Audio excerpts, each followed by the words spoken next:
In 1986, West Germany's Eisler Memorial Hospital was home to Dr. Kenzo Tenma. He was an elite neurosurgeon living by a single, unwavering principle: all human lives are equal, and every patient deserves the same level of care. When ordered to abandon a young boy with a gunshot wound to operate on the wealthy mayor, Tenma chose the child. This decision ended his career trajectory at Eisler Memorial, costing his promotions. Yet he found peace in the fallout.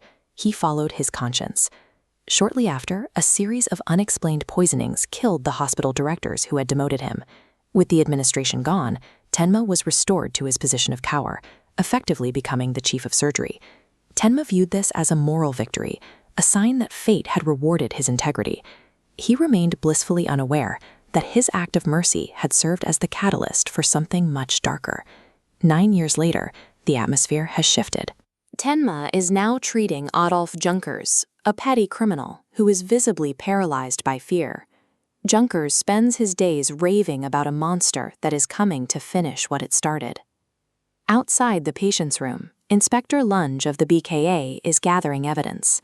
He views Tenma as the prime suspect in the hospital murders from a decade ago, believing the doctor killed his superiors to clear a path for his own advancement. Tenma has no idea he is being investigated. He treats Junkers with the same quiet compassion he shows every patient, trying to convince the man that he is safe within the hospital walls. Tenma is standing at the center of a structural vacuum.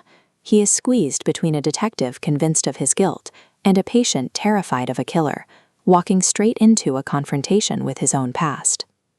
The tension breaks when Tenma arrives to our late-night check-in and discovers the police guard assigned to Junkers is dead.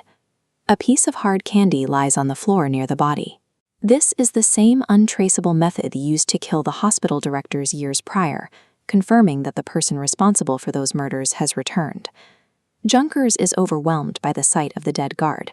Driven by a raw, desperate instinct for survival, he flees the hospital and disappears into the cold, rainy night. Tenma gives chase. He leaves the controlled environment of the hospital to track an active killer through the darkness, following Junkers toward a desolate construction site. The rain pours through the skeletal structures of the construction yard. Tenma finally corners Junkers, but they are no longer alone in the shadows. A young blonde man steps into the light, holding Junkers at gunpoint. He is calm, methodical, and completely at ease with the weapon in his hand. This is Johann Liebert. He is the boy Tenma saved 9 years ago, the child who would have died if Tenma had followed orders and operated on the mayor instead. Johann speaks with a chilling politeness. He confesses to the murders of the hospital officials, describing those deaths as a gift meant to repay Tenma for saving his life. Before Tenma can react, Johann executes Junkers in cold blood. The doctor stands paralyzed, forced to watch as the child he fought to save commits a casual murder. Tenma is forced to confront the consequence of his surgical skill. He realizes that the serial killer terrorizing the city is his own creation, an unintended byproduct of his absolute refusal to let a patient die. Johann disappears into the darkness, leaving Tenma alone in the rain. The doctor is physically unharmed, but his sense of moral clarity has been completely destroyed. Because Johann left no physical evidence, Tenma is the only person found at the crime scene. This encounter confirms Inspector Lunge's theory, placing the doctor in the crosshairs of a national manhunt. Two conflicting philosophies are at war. On the left, Tenma's humanist belief: all life is equal. On the right, Johann's nihilism: all life is worthless. Johann's survival shatters Tenma's foundation. His hands, trained to preserve life, have indirectly caused the deaths of innocent people. Tenma faces an agonizing dilemma. He cannot undo the surgery from 9 years ago, so the only way to atone for his choice is to find Johann and take the life he once saved. His identity as a healer begins to erode.